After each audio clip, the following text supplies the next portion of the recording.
আসসালামু আলাইকুম। কেমন আছেন সবাই?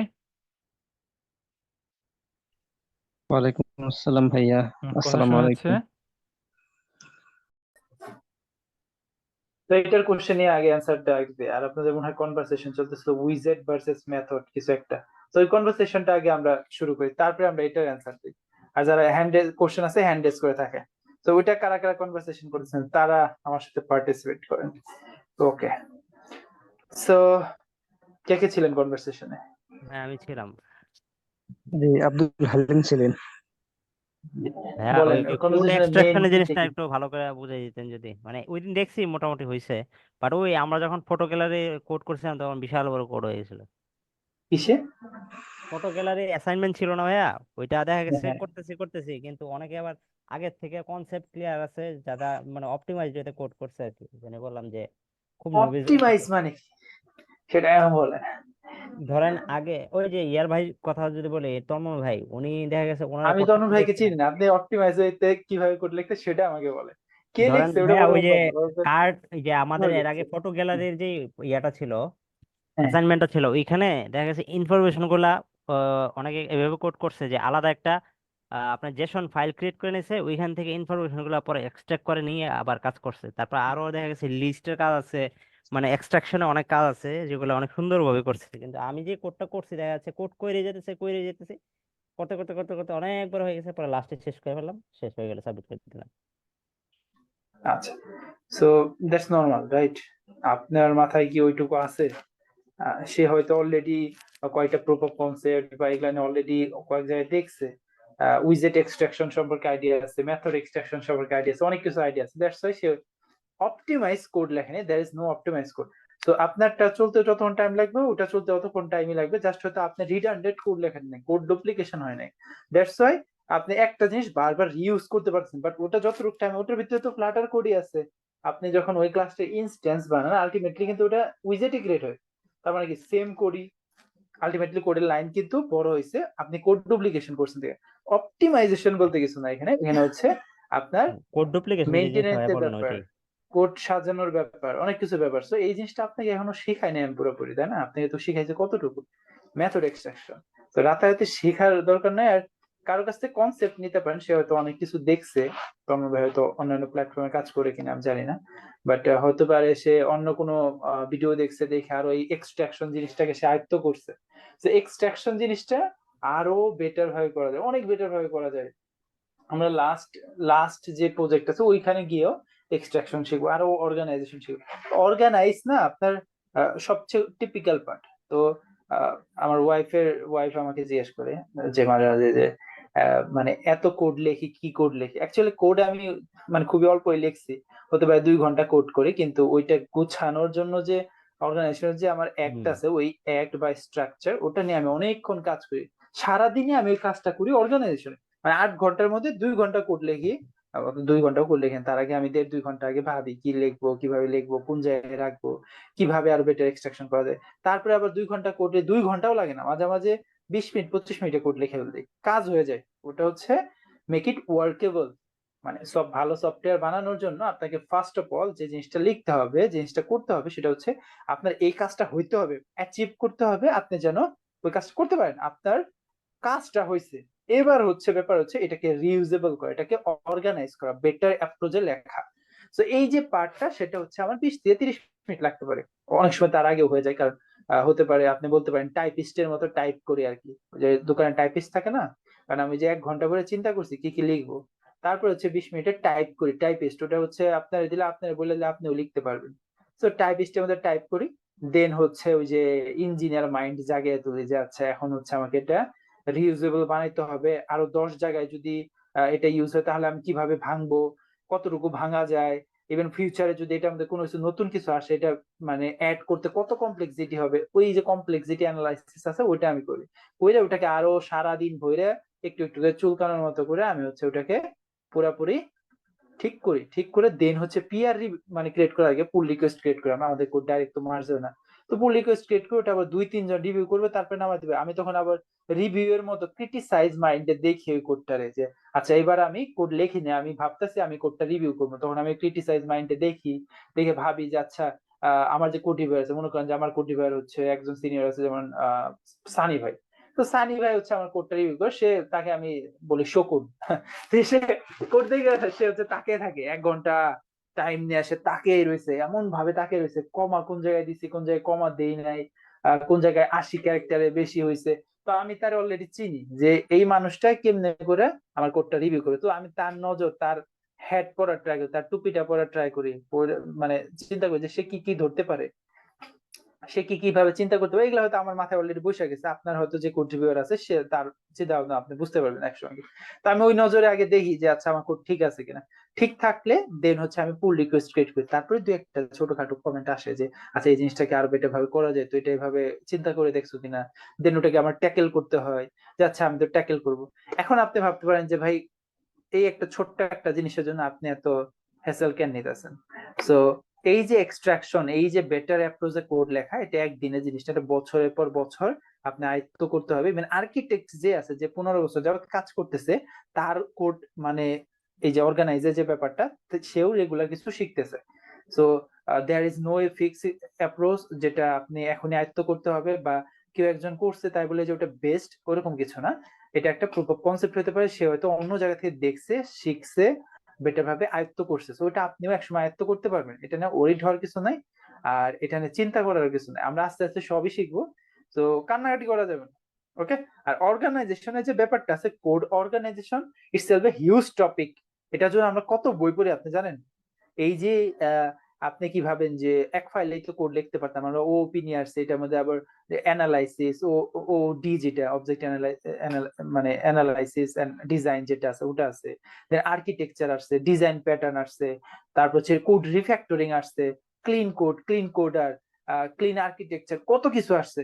এত কিছু কই থেকে আসলো ভাই? এত কিছু কই থেকে আসে না, এগুলা হচ্ছে রিসার্চ করে করে এরা বের করছে।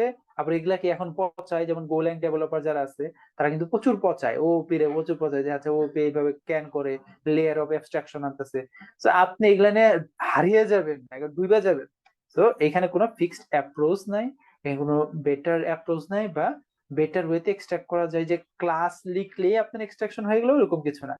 আমরা একটা ক্যালকুলেশন করি। ক্যালকুলেশন হচ্ছে আপনি যখন একটা ফাইলকে ওভার এক্সট্রাকশন করবেন, আপনি বেশি ছোট প্রত্যেকটা টেক্সটে যদি আরেকটা উইজেট, স্টেটলেস উইজেটে বানিয়ে ফেলতেন, এক্সট্রাক্ট করে ফেলতেন, তাহলে কিন্তু আপনি বেটার কোড লিখলেন না, আপনি হচ্ছে ওখানে ওই যে বলছিলাম প্রিম্যাচিউর অপটিমাইজেশন করে ফেলতেন, বা হচ্ছে ওটাকে বলে আপনার মানে হুদাই ওটা কোনো দরকার নেই, আপনি ওরকম করার দরকার নেই। আপনি যখন দেখবেন এটাকে রিউজেবল বানানো যায়, বা এইটাকে মেথড এক্সট্রাকশনের পরবর্তী স্টেপে নেওয়া যায়, তখন আপনি ওটা করবেন। এটা একবারে বুঝতে পারবেন না, এটা আস্তে আস্তে বুঝতে পারবেন, ঠিক আছে? আপনি এর জন্য যদি বেটার কোড দেখতে হয়, তাহলে গুগলের যে বিভিন্ন আমাদের ওপেন সোর্স প্রজেক্ট আছে, গুগলের যে কনফারেন্স গুলো হয়, তো ওগুলা হচ্ছে আপনি ফলো করতে পারেন, ফলো করে ওখান থেকে কোড গুলা দেখতে পারেন। যে ওরা দেখবেন লাইভে the boring show, Flutter boring show একটা শো আছে, ওখানে কিভাবে কোড করে কোড গুলা দেখতে পারেন।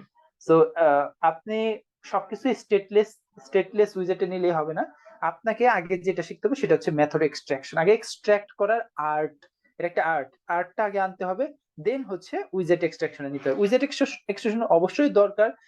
ফ্লাটার টিম প্রিফার করে উইজেট এক্সট্রাকশন, মানে আলাদা একটা উইজেট এক্সট্রাক্ট করে ফেলতো, বাট ওটা যেন ওভার অপটিমাইজেশন না হয়ে যায়। যেমন দুইটা টেক্সট ফাইলে একটা কলাম বানিয়েছেন, ওটার একটা আলাদা এক্সট্রাক্ট করে ফেলছেন।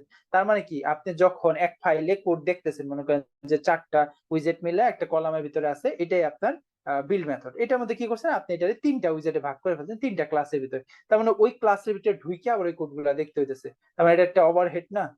অবশ্যই ওভারহেড। আপনার পুরো মনে করেন 1 কোটি লাইনের কোড বেস আছে, তার মধ্যে প্রত্যেকটা ক্লাসে ক্লাসে ঢুকে ঢুকে আপনার এগুলো দেখতে হইতেছে, তার মানে কিন্তু আপনি ওভার অপটিমাইজেশন করছেন, ওভার কমপ্লেক্সিটি করছেন, তাই না? এটা আপনার ওভার ইঞ্জিনিয়ারিং বলে।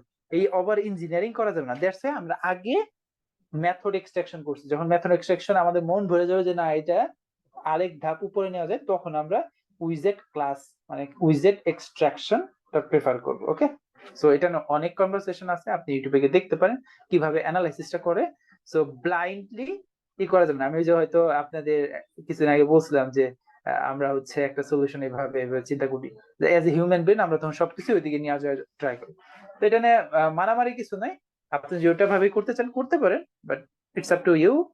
But we prefer method extraction first, then আমরা আরেক লেয়ার উপরে নিয়ে যাই। আচ্ছা, ভাইয়া এটা আরেকটা ফ্যাক্ট আপনার হচ্ছে কোড বলেন। ট্র্যাক ট্র্যাক রাখার জন্য, কোড ট্র্যাক রাখার জন্য ধরুন 1000 লাইনের একটা কোড, তো ওইটা ভালো করে ট্র্যাক রাখার জন্য মনিটর মনে হয় যে একটা ফ্যাক্ট, নাকি এমনি পারা যায়? না আমার ক্ষেত্রে আমার হচ্ছে কোড দেখা গেছে 12 লাইনে আছে, আপনি আবার 500 লাইনে কোড গেলে 1000 ভুলে লাইনের যায় কোড প্রথম কি কেন আছে। লিখবেন? আপনি 1000 লাইনের কোড কেন লিখবেন একটা ফাইলে, সেটা আগে আমাকে এক্সপ্লেইন করেন। একটা ফাইলে যদি একটা ফাইলে ফ্লাটারের কোড 200 লাইনের উপরে গেছে, মানে ওটা কোড স্মেল হয়ে গেছে। বুঝতে ঠিক পারছি। আছে, একটা কোড স্মেল বলে একটা টার্ম আছে। তার মানে হচ্ছে আপনার যে 200 লাইনের বেশি একটা ক্লাস কন্টেইন করে কোড, ওটাই অলরেডি কোড স্মেলের এক পর্যায়ে চলে গেছে। তার মানে আপনাকে 200 থেকে, এটা আমরা স্ট্যান্ডার্ড কারণ উইজেট এক্সট্রাকশন কইরাও আমাদের 200-250 লাইন হয়ে যায়। তো আপনি সর্বোচ্চ 300 লাইন রাখতে পারেন একটা ফাইলে। 300 লাইনের উপরে গেলে আপনার এই ক্লাসটাকে অবশ্যই এক্সট্রাক্ট করা যায়। এই যে এখন এক্সট্রাকশনের কথা নিয়ে আসেন, যে এটাকে এক্সট্রাক্ট করে আরো ক্লাসে কনভার্ট করা যায়, বা এটার মধ্যে আপনি মাল্টিপল রেসপন্সিবিলিটি দিয়ে দিচ্ছেন, এর মধ্যে যেটা করা দরকার না ওটাও করে দিচ্ছেন। দ্যাটস ওয়াই এত বড় হয়েছে।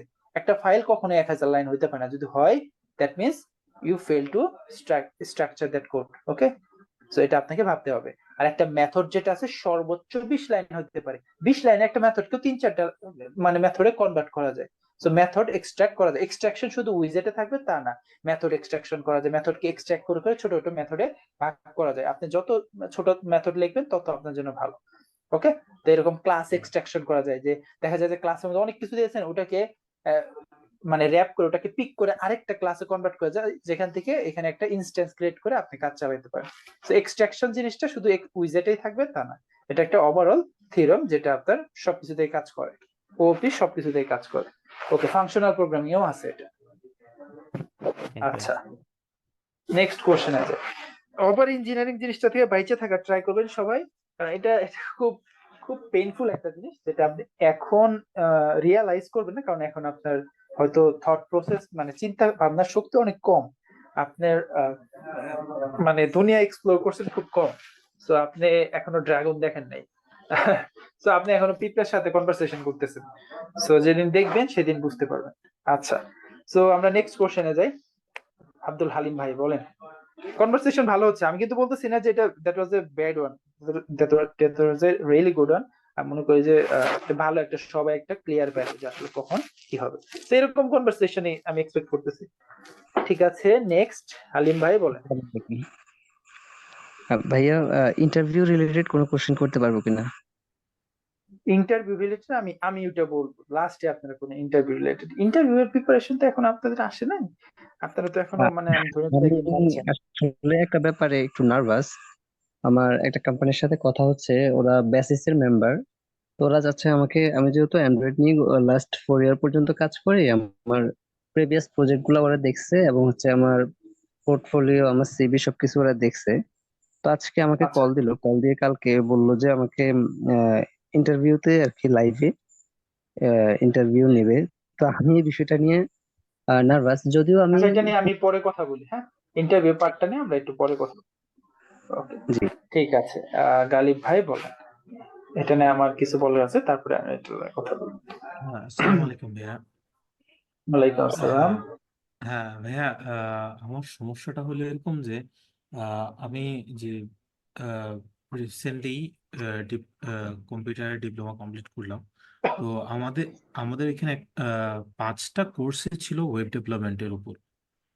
সো আমি যখন ওইগুলোতে যখন যা ছিল সিলেবাসে যা ছিল তাই শেখার চেষ্টা করতাম, কিন্তু একটা ঝামেলা ছিল কি, আমি কয়েকজন আমার সিনিয়র বড় ভাইয়ের সাথে মেট করছিলাম, কমিউনিকেশন করতাম তখন জিনিসপত্র শেখার জন্য। তো ওনারা আমার কোড দেখে বলতো কি, তুমি খুব বাজে কোড লিখো, এইভাবে কোড লিখলে হবে না, এক প্রকার ভয় লাগাইতো। তো তখন থেকে আমার মনে একটা ভয় ঢুকে গেছে যে এই আমি যাই কোডটা শিখি না কেন, যেভাবে লিখি না কেন, এটা মনে হয় প্রেফার করে না, এইভাবে শিখলে মনে হয় আমি পারবো না। তো আমার মনের মধ্যেই সবসময় একটা ইনসিকিউর ফিল হয় যে কি শিখতেছি বা না শিখতেছি। তো এইসব জিনিসগুলোকে কিভাবে ওভারকাম করা যায়, বা এইসব জিনিসগুলোকে কিভাবে ইগনোর করে অ্যাকচুয়াল জিনিসগুলোতে ফোকাস দেওয়া যায়, কারণ এগুলো মনের মধ্যে শুরু থেকেই কয়েকজন ভয় ঢুকিয়ে দেওয়ার কারণে এগুলো জিনিসগুলোকে কোন একটা জিনিস শিখতে গেলেও মনে হয় যে মনে হয় না এটা এভাবে হবে না, মনে হয় এটা আরো বেটার অ্যাপ্রোচ আমাকে শেখা দরকার বা এটা বাদ দেওয়া দরকার। এক সময় হয় কি জিনিসটা বাদই দিয়ে দিই। আচ্ছা, এইসব জিনিসগুলো। ঠিক আছে, ওকে, ঠিক আছে। আমি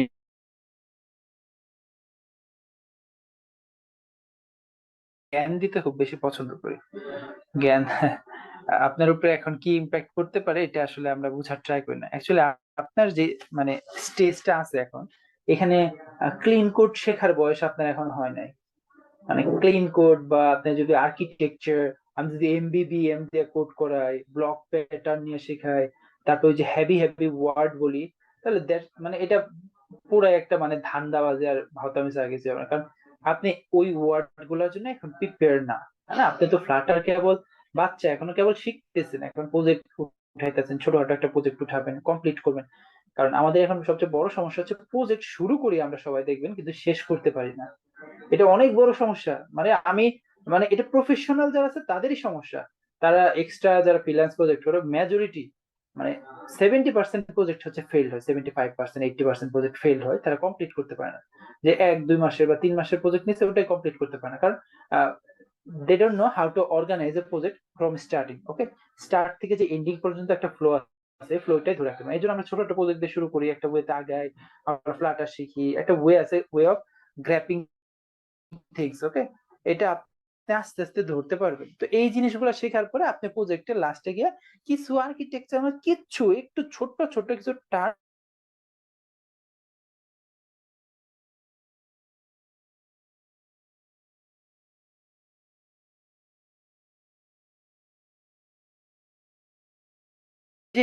অবস্থায় কোডগুলো একটু শেয়ার করেন গিটহাবের লিংকটা। ওকে, তো আপনি একটু বললেন যে আপনারা যখন ডিপ্লোমা ছিলেন আর আমার সমান বয়সে ছিলেন, জব করার আগে, ইন্ডাস্ট্রিতে যাওয়ার আগে, ভালো কিছু কোম্পানিতে যাওয়ার আগে আপনি আপনার কোডগুলো আমার সাথে শেয়ার করেন, ওটা দেখে আমি শিখে নিব। ইউ গট ইট?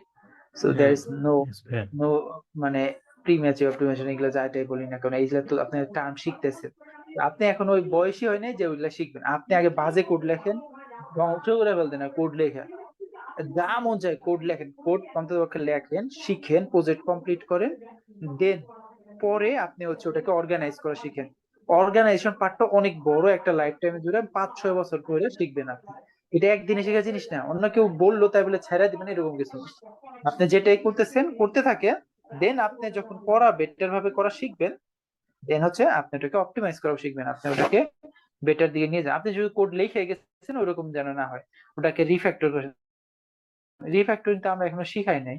তো রিফ্যাক্টরিং শিখাইলে আপনি বুঝবেন যে আমরা লাস্ট প্রজেক্ট যেটা দেখবো ই কমার্স, ওটা ই কমার্স আসলে কোনো প্রজেক্ট না, কারণ টাস্ক ম্যানেজার প্রজেক্টের পরে আপনাদের শেখানোর কিছু থাকে না। তখন আমরা শেখাই হচ্ছে এরকম কিভাবে বাজে কোড লিখতে হয়, দেন ওটাকে রিফ্যাক্টর করতে হয়, কি কি মানে আমরা কিভাবে কমপ্লেক্সিটি অ্যানালাইসিস করি যে আসলে এটার মধ্যে আমরা কি বাজে কোড লিখছি, এটা কিভাবে সুন্দর করা যায়। তো এই যে প্রসেসটা আছে ওটা আমরা তখন শিখবো।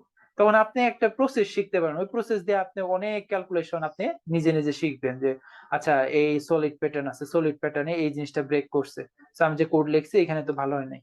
তো এই টার্মগুলো আস্তে আস্তে শিখবেন। এখন আপনি বাচ্চা, ঠিক আছে, জাস্ট ক্যারি অন, যা শিখতেছেন। তো এত মানে ওভারহেড নেওয়ার কোনো কিছু নাই, আস্তে আস্তে শিখেন। আমরা অনেক, আপনি যে এই পর্যন্ত যা যা করেছি তাও যদি শিখে থাকেন অনেক দূর আগে আসছে। ওকে, ডোন্ট ওয়ারি, আস্তে আস্তে সবই শিখবো আমরা। আচ্ছা, সো এমএস দীপু ভাই আপনি বলেন। ভাই আমার সমস্যা হচ্ছে গিয়া, যেরকম ধরেন অ্যাসাইনমেন্ট করতে দিছিল আমাদেরকে, অ্যাসাইনমেন্টের মধ্যে আমি হোম পেজের যে স্ক্রিনটা ওটা বানাতে পারছি, কিন্তু একটা ক্লিক করলে যে আরেকটা ওই যে মোডের পেজে চলে আসবে, কিংবা এটা আমি ভাবছিলাম প্রত্যেকটার জন্য আলাদা আলাদা মোডের জন্য আলাদা স্ক্রিন বানাতে হবে। ভাই এখন দেখা যায় কি এই জিনিসগুলো আমি নিজেও পারতাম না বা আমি জানতামও না যে অটোমেটিক ভাবে করা যায়, একটা পেজের মধ্যে সবগুলো স্ক্রিন তৈরি করা যায়। যে এটা যেরকম আমি জানতাম না, বা এটা আমি পরে আমি জানছি, এই জিনিসগুলো আমি কিভাবে মানে আগে আগে জানবো, বা আমি গুগলে সার্চ করছিলাম, পরে ওইগুলো থেকেও কিছু মানে জানতে পারিনি। যখন আরেকজনের কোড দেখছি তখন এই জিনিসটা বুঝতে পারছি যে এরকম ভাবে করা যায়। এখন আমি এইসব ক্ষেত্রে মানে নতুন কোনো প্রজেক্ট পাইলে বা নতুন কোনো অ্যাসাইনমেন্ট পাইলে এইসব ক্ষেত্রে আমি কিভাবে নিজে আগায় রাখবো, বা নিজেকে আমি জিনিসটা তাড়াতাড়ি করে শিখে ফেলতে পারবো, এই জিনিসগুলো কিভাবে আমি মানে ইয়ে করতে পারবো। আচ্ছা, তো এই জিনিসটা হচ্ছে একটা মানে মানে ওয়ার্ড পিকিং এর মতো। ওয়ার্ড পিকিং বুঝেন, যে টার্ম গুলা দিছে, যে জিনিসগুলো করতে দিছে, ওখানে দেখবেন যে কিছু ওয়ার্ড আছে, কিছু কিওয়ার্ড আছে। তো ওই কিওয়ার্ড গুলাকে আপনি পিক করবেন, ঠিক আছে? তো যারা করছে তারাও তো কোনো না কোনো জায়গা থেকে শিখছে, তারাও তো ইউটিউব দেখছে, স্ট্যাক ওভারফ্লো দেখছে, বিভিন্ন কোড দেখছে, সে এগুলা সার্চ দিছে যে এরকম কি করা আছে, গ্রিড ভিউ আসলে কিভাবে কিভাবে করা যায়, তো বিভিন্ন এক্সাম্পল সেট দেখছে। ধরেন যে এখন কিন্তু অনেক ভালো ভালো সাইট আছে যেখানে এরকম সেট অফ এক্সাম্পল সেট করা আছে যে আচ্ছা এটা কিভাবে করা যায়, এটা এক্সপ্লেন করে। মিডিয়াম যেটা আছে, ডট সরি dev.to আছে। তো এইগুলোর মধ্যে আপনি রেগুলার ব্লগ করতে পারেন। আপনি ওখানেও সার্চ দিয়ে কি কি টার্ম গুলা যেগুলো আছে যে আচ্ছা একটা অ্যাসাইনমেন্ট দিছি এর মধ্যে এই টার্ম আছে, এই টার্ম গুলো আমি সার্চ দিয়ে দেখি যে আসলে কত ভাবে এটা করছে, মানুষ কত ভাবে করছে। এটা পড়া, অন্যের কোড পড়া একটা আর্টের পর্যায়ে পড়ে। ওই দিক থেকে আপনাকে আর্টিস্ট হতে হবে। অন্যের কোড পড়া, অন্যের কোড পড়তে পারবেন যখন ভালো মতো, তখন বুঝতে পারবেন যে আপনি নতুন কিছু শিখতেছেন। কারণ অন্য একজন মাইন্ডসেট তার চিন্তা ভাবনা তার কোডের মধ্যে রিফ্লেক্ট করে, তো আপনি ওই চিন্তা ভাবনাটা অ্যাডাপ্ট করতে পারবেন। তো অন্যের কোড পড়া শিখেন। দেন dev.to আছে, dev2, এইটার মধ্যে গিয়ে আপনি প্রতিদিন সকালে যে ফ্লাটার সাবস্ক্রাইব করে রাখবেন, যে আমি ফ্লাটার পছন্দ করি, প্রতিদিন দেখবেন যে 20 30টা 40টা 50টা করে ব্লগ আপনার এসে রয়েছে। সো আপনি ওগুলা একটা একটা প্রতিদিন রেগুলার একটু একটু করে পড়তে পারেন। দেন মিডিয়াম আছে, মিডিয়ামে আপনি পড়তে পারেন রেগুলার, আপনি আপ টু ডেট থাকবেন লেটেস্ট ভার্সনের সাথে। তার বিভিন্ন ধরনের উইজেট আছে, বেস্ট প্র্যাকটিস কোনটা, post thing we can do, এগুলো নিয়ে অনেক কিছু লেখা আছে, এগুলো আপনি পড়তে পারেন। আরো হ্যাকার নুন একটা সাইট আছে, হ্যাকার নুনে আবার মানে একদম ডিপ লেভেলে চলে যায়, যাই ডিসকাশন করে ওটা একবার ডিপ লেভেলে চলে যায়, তো ওখানে পড়তে পারেন। এরকম অনেক সাইট আছে যারা অনেক ভালো ভালো টিউটোরিয়াল প্রোভাইড করে। ইভেন আপনি এসব এক্সাম্পল ওখানে পেয়ে যাবেন। তো আপনি পিকি টার্ম গুলা নিয়ে আপনি যখন অ্যাসাইনমেন্টটা পাবেন তখন ওটা নিয়ে সার্চ দিয়ে আগে দেখবেন অন্য মানুষ কিভাবে করছে। আপনি আগে নিজের চিন্তা ভাবনা দ্বারা করাবেন, খাতা কলমে আঁকবেন। আর এটা আমি অলরেডি সবাইকে বলছি কোর্সের শুরুর দিনে যে আপনি খাতা কলম কাছে রাখবেন। তো একটা জিনিস করার আগে যে করা যায় এর জন্য আপনি আগে স্ট্রাকচার অ্যালগরিদম দ্বারা করবেন, যেখানে কি কি করতে হবে, কি করার পরে ওই যে লিস্টটা করছেন ছোট ছোট তো পার্ট করছেন, পার্ট গুলো একটা একটা করে সার্চ দিয়ে দেখবেন যে এ কিভাবে করছে, ওই কিভাবে করছে, ইউটিউবে ভিডিও আছে এগুলো দেখবেন। দেখলেই ওভারঅল একটা বড় একটা জিনিস আপনি শিখতে পারবেন, বড় একটা চিন্তা ভাবনা আপনার দ্বারা। তো এইভাবে আস্তে আস্তে আপনি নিজেকে ডেভেলপ করতে পারেন। তো একবারে মানে যে আপনার একদিনে করতে হবে তা না, এটা ওভার দ্য টাইম আপনাকে 3 4 মাসের একটা মানে পিরিয়ড লাগবে এটা ঠিক করার জন্য। ওকে, আচ্ছা, ঠিক আছে। আমিনুল ইসলাম ভাই বলেন, আপনি বলেন। হ্যালো, আসসালামু আলাইকুম ভাই। ওয়ালাইকুম আসসালাম। ভাই, আমি প্রথমত হচ্ছে ফ্লাটারে একদম নতুন। আর আপনারা অনেক আর কিছু আলোচনা করেন অনেকজনে, তো আমি এগুলো খুব কমই বুঝতে পারি, কিন্তু আপনি যতটুকু কোড করেন এতটুকু হয়তো বুঝতে পারি। যেমন আমাদের প্রজেক্ট গুলো হচ্ছে একটু একটু করতে পারতেছি, কিন্তু আপনি যেমন ফাংশন গুলোকে ইমপ্লিমেন্ট করতে পারতেছেন ভালো করে, নতুন ফাংশন কল নিজের মতো করে লিখতে পারতেছেন, কিন্তু এই সমস্ত আসলে এখনো চিন্তা ভাবনা করতে পারছি না। আর আমাদের যে প্রজেক্ট গুলো করানো হচ্ছে, কিন্তু আমি যেমন কোড কেরানের দিয়ে একটা প্রজেক্ট দেখছি, সেম অর্ডার ট্র্যাকার অ্যাপ, তো সেখানে অনেকগুলো ফাংশন থাকে। আসলে এরকম ফাংশন কি আমরা আসলে শিখবো?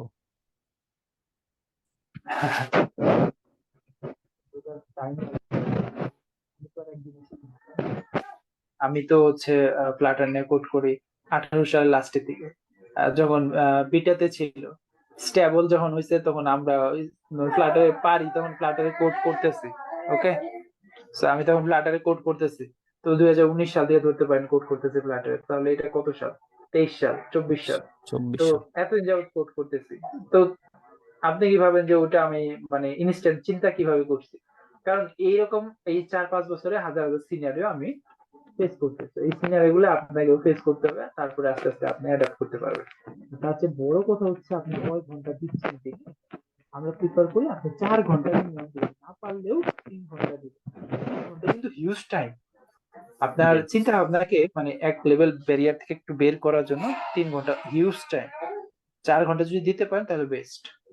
সো আপনি আগে নিজে কোশ্চেন করেন 4 ঘন্টা আপনি প্রপার দিচ্ছেন কিনা, আপনার এনভায়রনমেন্ট ঠিক আছে কিনা, আপনি প্রপারলি মনোযোগ দিতে পারতেছেন কিনা, বা ক্লাসগুলো ফলো করতেছেন কিনা। এটা যদি সব ঠিকঠাক থাকে, আপনি আগে নিজে কোশ্চেন করেন। যদি না থাকে তারপরে মানে থাকার পরে যদি আপনার না আসে তারপরে আমার সাথে কন্ট্যাক্ট করেন। বাট তার আগে এনশিওর করতে হবে এগুলো সব ঠিকঠাক আছে। আই হোপ সো যে তাহলে অনেক বেটার একটা রেজাল্ট পাবেন না, সে কোর্সের সাথে ঠিক ফলো আছে। করে। আমি মানে ভাবছি যে একটা আমি জিনিস আগে আপনি পারবেন। যতটুকু করাচ্ছেন এতটুকু মনে হয় বুঝতে পারি, কিন্তু তার পরবর্তীতে কি করব এটা আসলে আসলে বুঝতে পারি না। আচ্ছা, এটা ওভার দ্য টাইম আসবে। আর এখন তো কেবল একটা দুইটা প্রজেক্ট করছেন ছোট ছোট জি। ছোটখাটো, এখনো তো মানে ওই লেভেলে ম্যাচুরিটি আসেনি। এর জন্যই তো এই যে আজকের এই যে কনভারসেশন, সবার মধ্যে অনেক ডাউট থাকে যে প্রচুর ভাই কিছু হচ্ছে না, আউটপুট পাচ্ছে না। আউটপুট পাওয়ার তো বয়সই নেই এখন। আপনারা কেবল বিগিনার, একদম বিগিনারের লেভেল 1, এই যে কয়েকদিন পর লেভেল 2 তে যাবেন বিগিনারের, ঠিক আছে? জি সো ভাই। এখানে মনে করেন লেভেল আছে 5টা।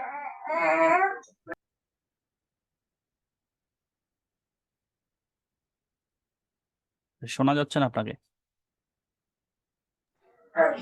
আচ্ছা, এটুকুই যে আপনার ওরিড হওয়ার কিছু নাই। ঠিক আছে।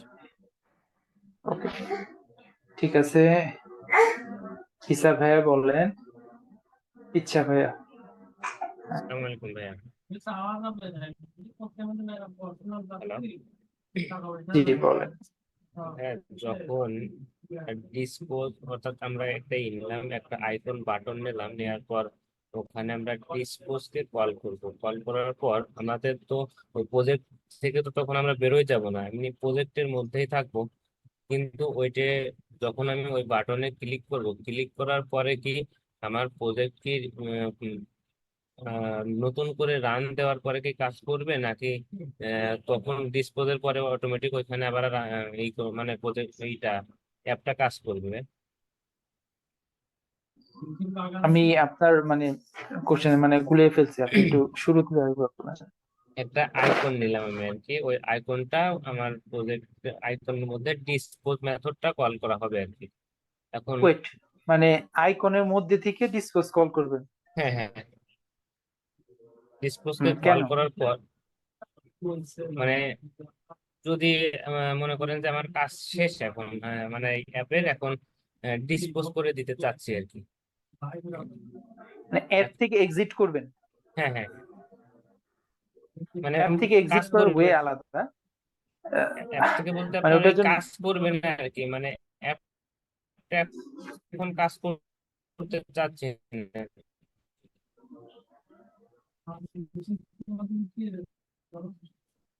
বলেন। মানে এটা আমি এসে আপনার ওই গতদিন ভাই যে বিএমআই যে ক্যালকুলেটরটা ওটার ক্ষেত্রে আপনার ডিসপোজ ওই কল করেছিল একটা আইকনের মধ্যে আর কি, আইকন বাটন। এখন আমি যখন করতে গেছি তখন হচ্ছে আপনার ওইটা কল করার পর যখন ওইটা আমি করতেছি ওই আইকনে প্রেস করতেছি, করার পর আপনার অ্যাপ থেকে বেরোচ্ছে না, বাট রিরান না দিলে ওইটা কাজ করতেছে না, ফাংশন হয়েছে আর কি। আমি স্টিল আনক্লিয়ার। আপনারা কেউ বুঝতে পারলে আমাকে এক্সপ্লেন করতে পারেন? আপনারা আসলে কেউ কি আমি এই তিনের শেয়ার দিচ্ছি আর কি, আমি শেয়ার আপনি শেয়ার দিতে পরে দিন, পারবো সমস্যা ভাইয়া? নেই। আমরা আপনি স্ক্রিনশট দিয়ে দিন, আমি কোড দেখতে চাচ্ছি না। আচ্ছা, ডিসপোজ। আচ্ছা, উনি মেবি ডিসপোজ যে মেথডটা আছে, মানে ফ্লাটারের ডিসপোজ যে মেথডটা আছে, উনি মেবি ওইটা ক্লিয়ার না আসলে অ্যাকচুয়ালি ওইটা কিভাবে কাজ করে, এবং হচ্ছে উনি যে এটা কল করবে কেনই বা এটা কল করবে। ও আচ্ছা, সো আমাদের দেখি ঠিক আছে ইচ্ছা ভাই, এটা কোশ্চেন কি ঠিক আছে তারটা?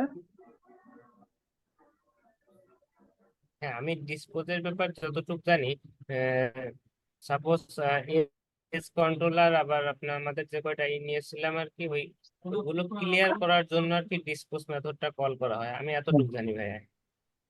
আচ্ছা ঠিক আছে, আপনারা যা জানেন এটাই ঠিক। অ্যাকচুয়ালি ডিসপোজটা কি করে, ডিসপোজটা হচ্ছে ওই স্ক্রিনে বা ওই উইজেটের মধ্যে যেসব রিসোর্স ইউজ করা হয় ওগুলোকে ডিসপোজ করার জন্য ইউজ করা হয়। অ্যাকচুয়ালি ওটা আপনি ইউজ না করলে,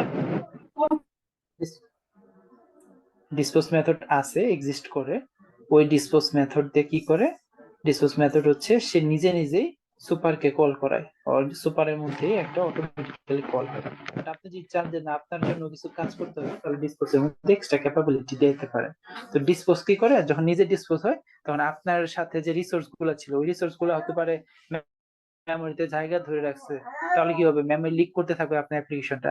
ঠিক আছে, আপনি যখন অ্যাপ থেকে এক্সিট করেন তারপরেও ওখানে একটা অ্যাপের দেখবেন যে একটা ইনস্ট্যান্স, মানে মানে ওটা কি বলে, ওই শ্যাডো ইনস্ট্যান্সের মতো হয়ে থাকে। তো ওখানে কিছু রিসোর্স হতে পারে যে ওখানে অ্যাটাচ হয়ে আছে, তারপরে ওখানে একটা ডিট্যাচ মোড আছে। একটা অ্যাপেরও লাইফ সাইকেল আছে, অ্যাপের কিন্তু 4টা লাইফ সাইকেল আছে।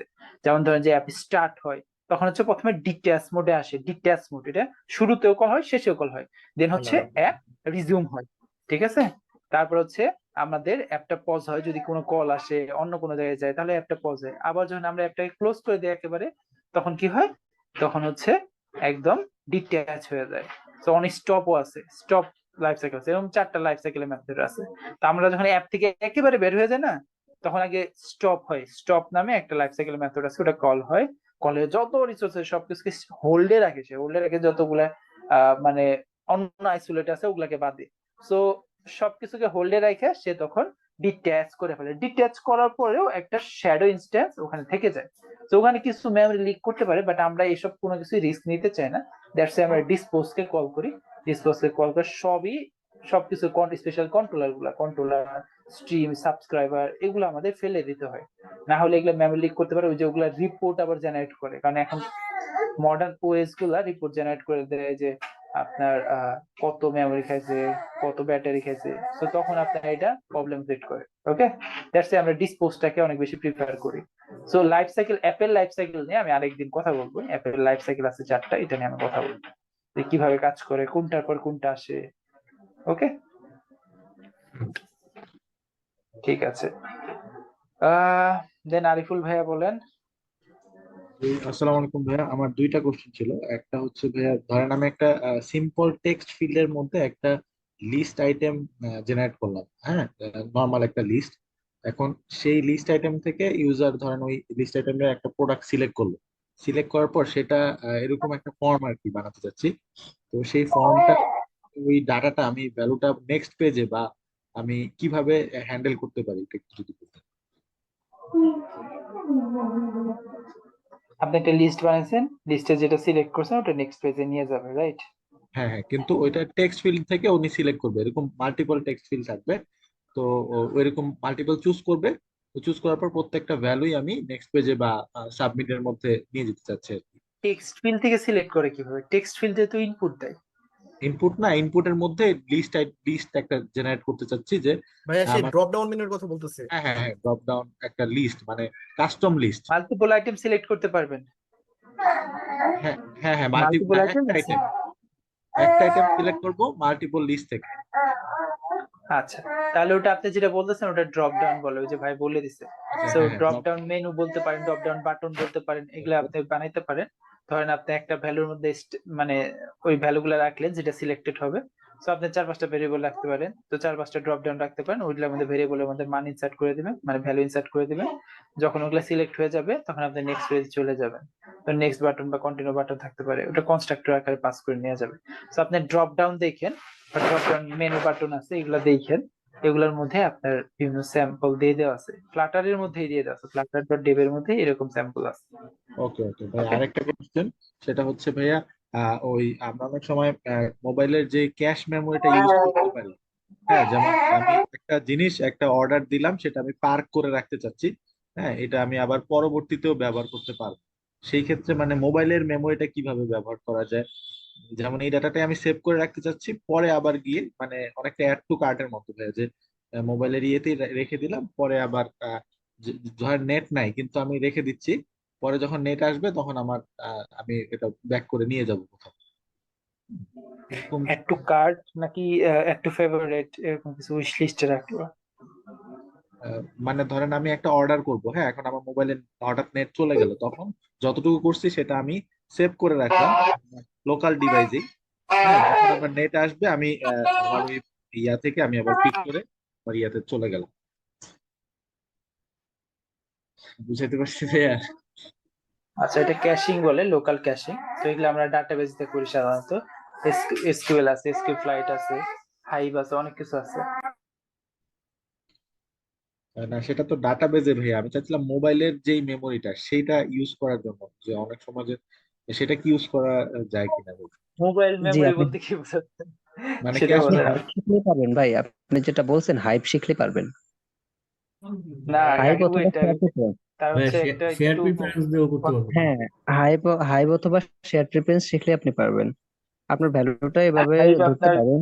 ক্যাশটাই তো রাখে না, উনি মেবি ক্যাশের কথা বলতেছে। বাট এইসব জিনিস আপনি ক্যাশে রাখতে পারবেন না। আপনি যেটা বলতেছেন, যে ইউজ কেস বলতেছেন, ধরেন যে আমি একটা সিনারিও বলি, এই ক্যাশ ভ্যালিডেশন হচ্ছে আমাদের ইন্ডিয়ার সবচেয়ে বেশি প্রবলেমেটিক কাজ।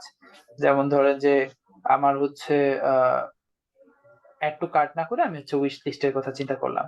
আমি হচ্ছে আপাতত চাই এটা উইশ লিস্টে রাখতে, ফেভারিটে রাখতে, বাট লোকালে সেভ করে রাখতে। আমি এটা সার্ভারে পাঠাবো না, আমি জাস্ট ফেভারিট এক্স্যাক্টলি বাটনে ট্যাপ করবো, আমার লোকালে সেভ করে রাখবে। তো এইসব জিনিস আমরা শেয়ার প্রেফারেন্স গুলো ইউজ করি হচ্ছে আমাদের আগে মোবাইল মেমোরির দুইটা টাইপ আছে, 3-4টা টাইপ আছে। তো এগুলার মধ্যে ফার্স্ট অফ অল তো র্যামের মধ্যে তো আমরা ইনস্ট্যান্স ক্রিয়েট করি, যেগুলো হচ্ছে একদম সাথে সাথে লাগবে, ওগুলোর জন্য ইউজ করি র্যাম গুলোর সাথে এগুলো সম্পর্ক নেই। তো আপনি যেগুলো পারসিস্টেন্স ডাটাবেসের কথা বলতেছেন, ওগুলো হচ্ছে দুই টাইপের। একটা হচ্ছে ক্যাশিং, যেটা হচ্ছে সাধারণত আমরা মানে ক্যাশ বলে ডিক্লেয়ার করি, যেমন হচ্ছে যে শেয়ার প্রেফারেন্সের কথা বলেন, এগুলো হচ্ছে ক্যাশিং এর মধ্যে পড়ে। এগুলো হচ্ছে লাইট ওয়েট ডাটাগুলা, কি ভ্যালু পেয়ার আকারে আমরা রেখে দিই, লাইট ওয়েট, একদম লাইট ওয়েট, ছোট ছোট ডাটা, যেমন হচ্ছে 2 কেবি 3 কেবি থাকতে পারে, এরকম কিছু। বাট আমাদের ধরেন বড় সড়ো লিস্ট অফ ডাটা থাকবো, যে অ্যাড টু কার্ট, এটার মধ্যে মানে কার্ট বলতেছে, হ্যাঁ অ্যাড টু কার্টও হতে পারে, অ্যাড টু উইশ লিস্ট হতে পারে। তো এরকম মনে করেন যে 50টা একটা লিস্ট আছে, 100টা হতে পারে, আরো বাড়তেও পারে। এই জিনিসগুলো রাখার জন্য আমরা হচ্ছে পারসিস্টেন্ট ডাটাবেসের আরেকটা আপগ্রেডেড লেভেল, যেটা মানে একটু শক্তপোক্ত, যেটা এসকিউ ফ্লাইট বা হাইভ, নো স্কিলের অনেকগুলা ভার্সন বের হয়েছে। তো এগুলো আমরা যে কোনোটা ইউজ করতে পারি, তবে অনেকগুলা ডাটাবেস পাবেন অফলাইনে। সো এগুলো আমরা ইউজ করতে পারি, নো স্কিল হতে পারে, স্কিল হতে পারে, এগুলোতে আপনি কাজগুলো করতে পারেন। তো ডিপেন্ডস করে আপনি কিরকম চান। যেমন আমরা প্রিফার করি এসকিউ লাইট ইউজ করতে, ওটা বলে এসকিউ ফ্লাইট ওই প্যাকেজের নাম। তো কেন ইউজ করি আমরা, ওটা রিলেশনাল ডাটাবেস, দ্যাটস কুইরি করে আপনি ওই অনুযায়ী ভালো মতো ফেচ করে আনতে পারেন। আবার অনেকে নো এসকিউএল প্রিফার করে, তারা অন্যগুলো ইউজ করে। ওকে, তো আপনি ভাইয়া যেভাবে করতে চান। But ভাইয়া, সেটার জন্য তো আমার ইন্টারনেটের প্রয়োজন। আমি বলতে চাচ্ছিলাম যে যখন না, ইন্টারনেট থাকবে না, তখন আমি মোবাইলে ইন্টারনেটে কেন প্রয়োজন, এটা তো লোকালে একটা ইনস্ট্যান্স ক্রিয়েট করে ফেলে, ওটা ডাটাবেস লোকালেও রাখা যায়। ঠিক আছে, লোকালেও ডাটাবেস রাখা যায়। সেটাই বলতে চাচ্ছিলাম ভাইয়া, লোকালে এটা কি মানে মোবাইলেই রাখতে হয় নাকি সার্ভারে রাখতে হয়? হ্যাঁ, মোবাইলেই রাখে, ওটা আপনার কিচ্ছু করতে হবে না। ওটা ওই যে প্যাকেজ গুলোর নাম বললাম, এসকিউ ফ্লাইট, এটা আচ্ছা প্লাস হাইভ, এই দুটো অনেক পপুলার, আপনি একটু দেখেন। আচ্ছা আচ্ছা। ওকে, এগুলোর সাথে ভাই নেটওয়ার্ক আইজারটা কানেকশন। কি কেউ ইউজ করছেন? সরি, আইজার ডাটাবেসটা মানে হাইপ টাইপেরই এরকম। বুঝিনি আইজার আমি। আইজার ডাটাবেসটা। আইজার, জি ভাই। আইজার নামটা আমি যে শুনছি, আমরা মনে হয় রিসেন্টলি একটা ডাটাবেস ইউজ করতেছি আইজার। হ্যাঁ, ওখানে মনে হয় শুনছি আইজার না, ওইরকম টাইপের একটা কমপ্লেক্স নাম, এটা মনে হয় প্যাকেজ দেখছিলাম আমি, বাট আমি ইউজ করি নাই কখনো। এটা খুব পপুলার হইতেছে এটা, লাইক হাইপ হাইপ টাইপের। সো আচ্ছা, ঠিক আছে, ঠিক আছে। মনে হয় আমি মানে একটা প্রজেক্টে দেখছি, কিন্তু আমি ওটার মধ্যে কাজ করতেছি না। ওই নামই বলছে না অন্যটা বলছে, আমার খেয়াল নেই, বাট এরকম কিছু একটা ছিল। আচ্ছা আচ্ছা, ঠিক আছে। ওকে, সো আমরা লাস্ট কোশ্চেনে, তারপরে আমি আমার এন্ড থেকে কিছু বলবো, আপনি দেখেন কি করা উচিত। শুভজিৎ সরকার ভাই বলেন। আচ্ছা ভাই, ফ্লাটারের ভিতরে যে বিভিন্ন কন্ট্রোলার থাকে এগুলির কাজ কি আসলে? কন্ট্রোল করা, কন্ট্রোলারের নাম শুনে তো বুঝা যায় এগুলাতে কন্ট্রোল করা যায়। যেমন হচ্ছে আহ, ধরেন যে টেক্সট এডিটিং কন্ট্রোলার আছে, এগুলো আছে। টেক্সট এডিটিং কন্ট্রোলার গুলোতে আমরা কি করতে পারি, এটাতে আমাদের টেক্সট ফিল্ড গুলো আছে না, এগুলোকে কন্ট্রোল করতে পারি, ওটাকে ক্লিয়ার করতে পারি, ওটা ভ্যালু পিক করে নিয়ে আসতে পারি, বিভিন্ন ভাবে ওটার মধ্যে আমরা কন্ট্রোল রাখতে পারি। যেমন অ্যানিমেশন কন্ট্রোলার আছে, তারপরে বিভিন্ন ধরনের কন্ট্রোলার পাবেন আপনি। তো এগুলো দিয়ে আছে মেনলি কন্ট্রোল করে স্পেসিফিক টাইপ বা স্পেসিফিক উইজেটটাকে। ওকে, এর জন্য আমরা কন্ট্রোলার গুলোকে ইউজ করি। আচ্ছা ভাই, আর একটা হচ্ছে যে ফ্লাটার নিয়ে ডেইলি যে ডকুমেন্টেশন করার যে ওয়েবসাইট গুলোর নাম বললেন, এটা একবার কন্টিনিউ করবেন, আমি শুনি নাই। dev.to আর একটা হচ্ছে মিডিয়াম, আমি লিখে দিচ্ছি, এই আচ্ছা, দুটো ফলো করতে। ঠিক আছে, তো আমার এদিকে বলি, তা আপনাদের কি মনে হয় যে আমরা ডে টু ডে লাইফে কি করতে পারি, কি কি থাকতে পারে আমাদের জীবনে, আমরা কিভাবে কাজ করি। সো আমরা আসলে এন্টারপ্রাইজে একটু অন্যভাবে কাজ করি। আমাদের এই ফ্লোটা আপনাদের জানা উচিত, যে আসলে আমরা কিভাবে চিন্তা ভাবনা করি, বা ডেভেলপার হিসেবে আপনাকে কিভাবে চিন্তা করতে হবে, বা আপনি কিভাবে চিন্তা করবেন, এটা থেকে একটা মানে আইডিয়া পাবেন। সো ফার্স্ট অফ অল, আমরা মানে কাজ পেয়েই লাফিয়ে পড়ি না, ঝাঁপিয়ে পড়ি না, বা কাজ আমাদের কাছে ডাইরেক্টলি আসে না, বুঝতে পারছেন।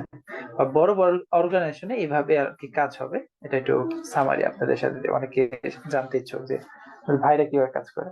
তো ফার্স্ট অফ অল দুনিয়ায় দুই টাইপের প্রজেক্ট আছে, মানে দুই টাইপের। একটা সফটওয়্যার বানাবেন, এটা দুই দুই নাম হইতে পারে, দুইটাই সফটওয়্যার, এটা একটা দুইটা নাম আছে, একটা হচ্ছে প্রজেক্ট আর একটা হচ্ছে প্রোডাক্ট।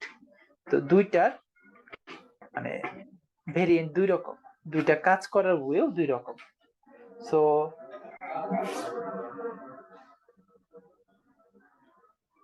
এক্সকিউজ মি, তো যেটা বলতেছিলাম যে প্রজেক্ট যেগুলো আছে এগুলো সাধারণত হয় ধরেন ফ্রিল্যান্স প্রজেক্ট।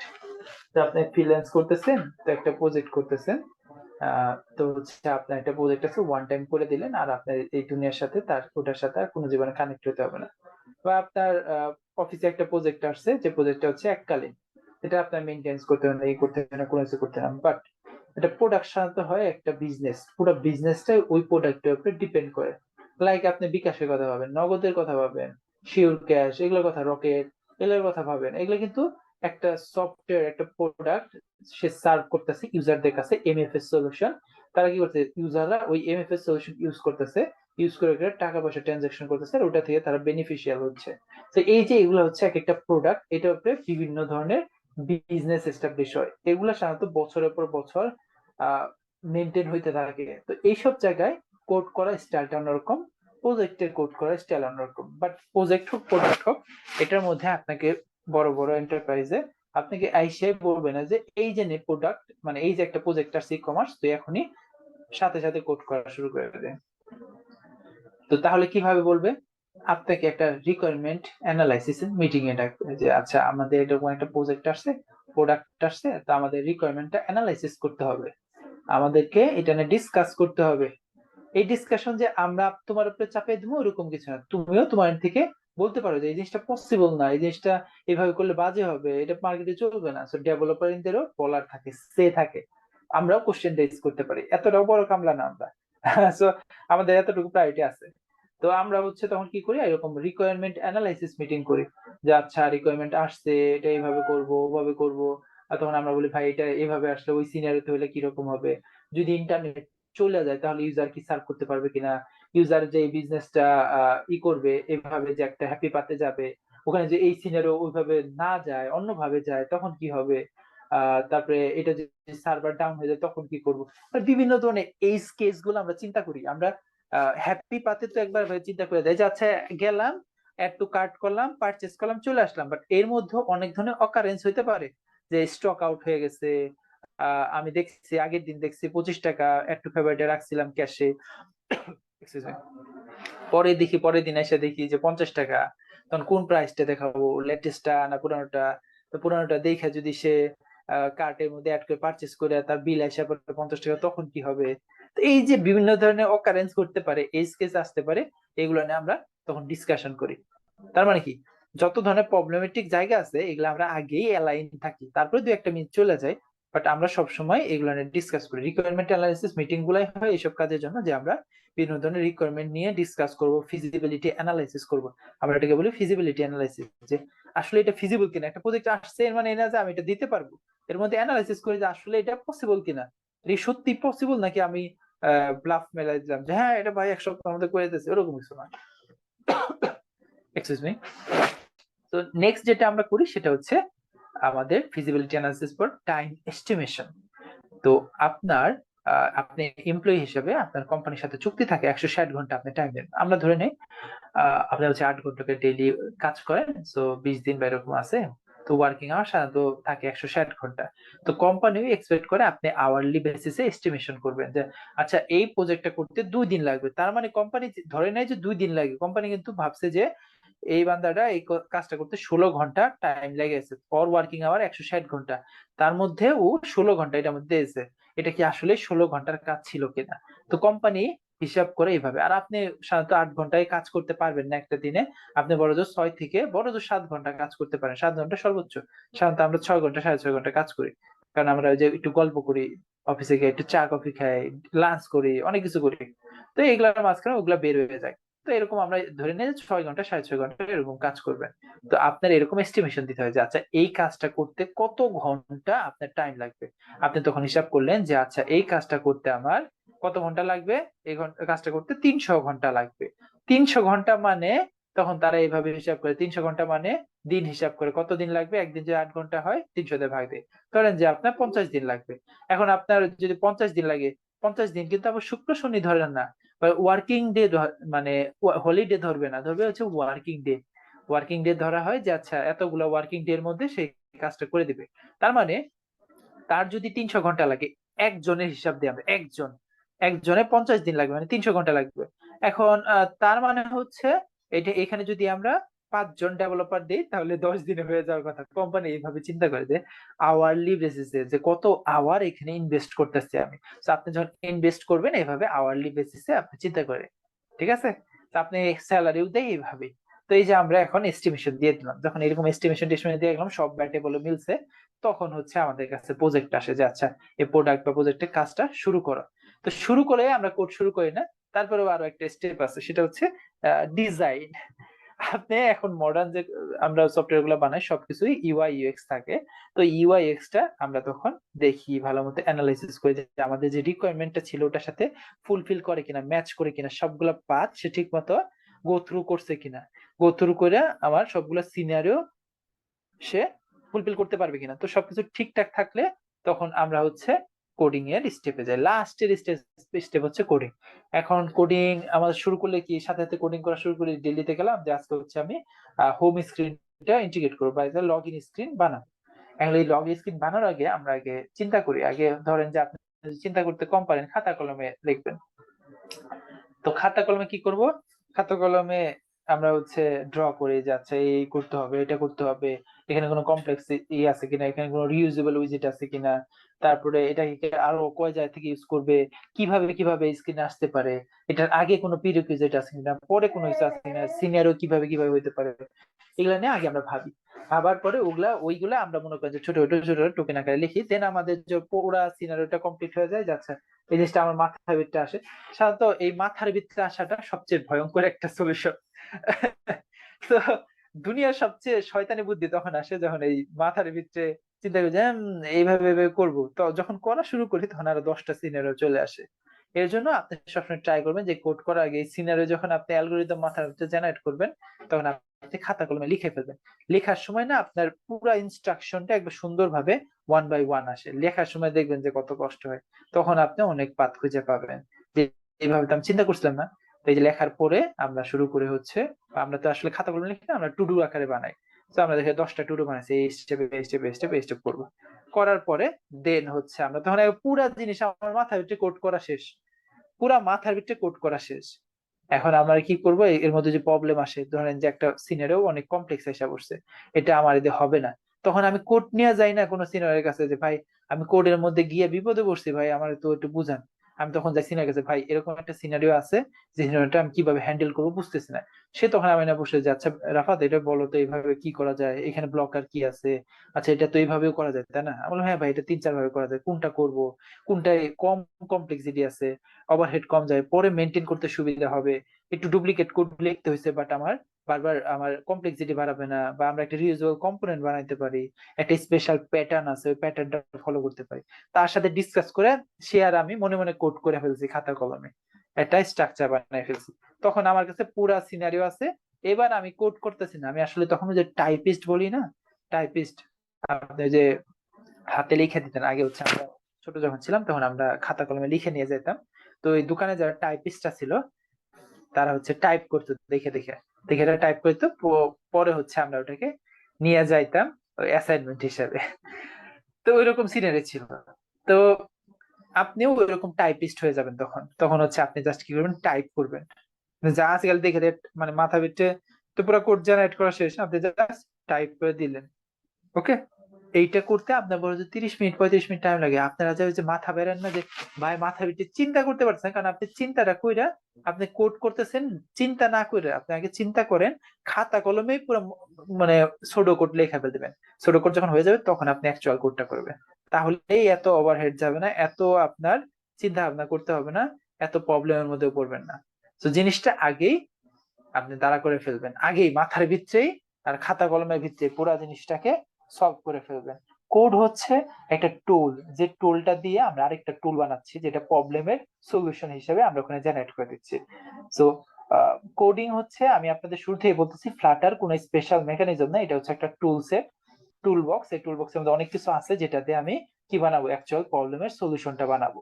তো এই সলিউশনটা আমাকে আগে মাথায় ভিতরে চিন্তা করতে হবে, খাতা কলমে লিখতে হবে, তারপরে না আমরা সলিউশনটা বানাইতে পারবো, তাই না? তো এখন আসি যে জব ইন্টারভিউ। অনেকে চিন্তা ভাবনা করে জব ইন্টারভিউ গুলো কেমন হবে, যদিও এখন এটা নিয়ে চিন্তা করার টাইম না, কারণ আমরা এখনো ওই পর্যায়ে যাইনি। জব ইন্টারভিউ চিন্তা করে এই যে আপনি এই যে থট প্রসেসটা আছে, এই যে গুছানো, এই যে চিন্তা করে প্রবলেমটা খাতা কলমে সলভ করে, সুডো কোড লিখে সলভ করে আপনি জাস্ট কোডিং এর টাইপিস্টের মতো উঠাবেন, এই স্কিলটা আপনার খুব ভালো আছে কিনা। আপনি মনে করেন যে ফ্লাটার পারেন না, এখন আপনি অ্যান্ড্রয়েড পারেন, এখন একটা ফ্লাটার পোস্টে মানে অ্যাপ্লাই করছেন, আপনাকে নিয়ে নিছে বা কাউকে নিয়ে নিছে, আপনি শুনছেন স্টোরিটা, আপনার মাথায় তো বাস পড়ে গেছে, ওই ফ্লাটার শিখতেছি, আমারই নেয় না, ওরে কেন নিতেছে। অ্যাকচুয়ালি আপনি ওই চিন্তাটাই করতে পারেন না। অনেকে বললো না যে প্ল্যাটফর্ম সুইচ করা যায় রাতারাতি।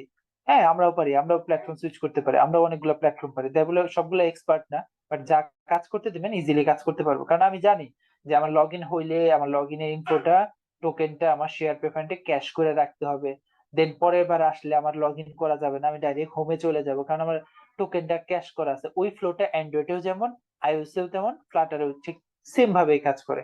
সো আমি জানি ওই প্রবলেমটা কিভাবে সলিউশন করবো। হয়তো ওয়ে অফ রাইটিং, ওই যে টাইপিস্টের যে কাজটা, হয়তো আগে মেকানিক্যাল কিবোর্ড দিয়ে করতাম, এখন হয়তো মেমব্রেন কিবোর্ড দিয়ে করতেছি, বা একটা সস্তা কিবোর্ড দিয়ে দিচ্ছে। সো কিবোর্ড আলাদা হইতে পারে বা ল্যাঙ্গুয়েজ আলাদা হইতে পারে, বাট লেখার স্টাইল একই রকম। ওকে, মানে আপনার যে প্রবলেম সলিউশনটা আছে, সলিউশনটা একই রকম। এখন তাহলে আমরা এত কনভারসেশন, এত কিছু চালানোর দরকার কি ছিল? এটা বুঝানো যে আপনারা এখন এই জিনিসটা বিল্ড করতে যাচ্ছেন। এখন আপনাদের তাহলে নেক্সট স্টেপ কি? আপনারা এখন ফ্লাটার শেখা শেষ, ফ্লাটারের বেসিক যে উইজেট গুলো আছে, আপনি এখন ফ্লাটারে ইউআই বানাইতে পারেন। অনেকে এখন চলে যাবে, এখন এখান থেকে কিছু স্টুডেন্ট চলে যাবে যাদেরকে আমরা এক্সপেক্ট করি না। তারা কি ভাববে? তারা ভাববে তারা ফ্লাটারে কোড শিখে ফেলছে, তারা ফ্লাটার শিখে ফেলছে, ফ্লাটার দিয়ে যে কোনো ইউআই তারা এখন বানাইতে পারে।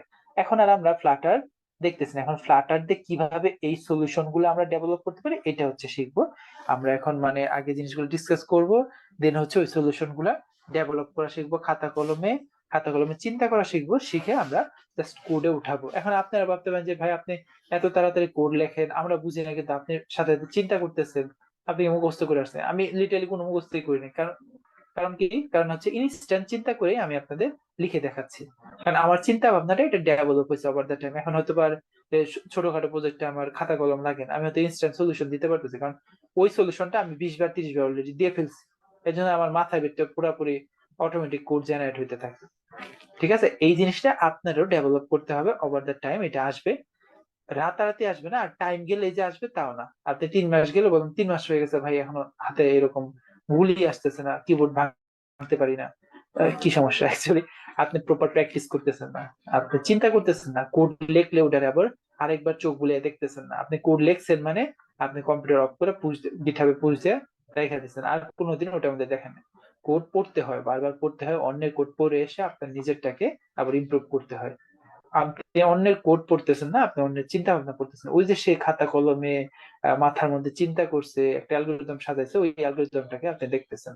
ওকে, কোড তো আপনিও লেখেন, আপনিও ফ্লাটারে কোড লেখেন, আমিও লিখি, আরেকজনও লিখতেছে, তো ওটা চিন্তা ভাবনা আলাদা। তাহলে এখন আপনার নেক্সট টাস্ক কি? এই চিন্তা ভাবনাটাকে ডেভেলপ করা। তো এটার জন্য প্রচুর টাইম দিতে হবে, খাইতে উঠতে বসতে সবসময় চিন্তা করা শিখতে হবে। তো এখানে সবচেয়ে ভালো প্রোগ্রামার কারা হবে? যাদের ইমাজিনেশন পাওয়ার সবচেয়ে ভালো, তারা লজিক্যালি ইমাজিন করতে পারে, একটা পাথের মধ্যে সে হাঁটতে পারে, সে একটা ইমাজিনেশন পাথ বানিয়ে নিছে যে আচ্ছা আমি এই রাস্তা থেকে এই রাস্তায় যাব, এই স্ক্রিন থেকে ওই স্ক্রিনে যাব, এই বাটন প্রেস করলে ওই হবে। সে একবার পুরো মাথার ভিতরে রাস্তা বানিয়ে সেখানে হাঁটতেছে, তার থেকে বেটার প্রোগ্রামার এখানে কেউ হতে পারবে না। তো ইমাজিনেশন পাওয়ারটা একটু বাড়াইতে হবে। এটা হচ্ছে এখন আপনাদের জন্য মানে বেস্ট সাজেশন এই স্টেজে এসে। সো এখন আপনাদের যে মনে হয় যে আপনারা ফ্লাটার শিখে গেছেন, দেন দ্যাটস গ্রেট অ্যাচিভমেন্ট আমাদের। আর যারা শিখেন নাই, এখনো মনে হয় যে চিন্তা ভাবনা ডেভেলপ করতে হবে, আমাদের সাথে আরো অনেক কিছু দেখার আছে, এই প্রসেস গুলোর মধ্যে আমরা কেবল যাবো, তাহলে তো নেক্সট ক্লাস থেকে তো আসি আমরা, তাই না? তো এবার দেখি আবার এবার কার কার আরো কোশ্চেন আছে, তারাও হ্যান্ড রেজ করতে পারেন। ওকে, আমার থেকে ডান। যে আমার যে জিনিসটা এখন শেয়ার করার কথা ছিল। তো আপনাদের কোনো কোশ্চেন থাকলে হ্যান্ড রেজ করতে পারেন।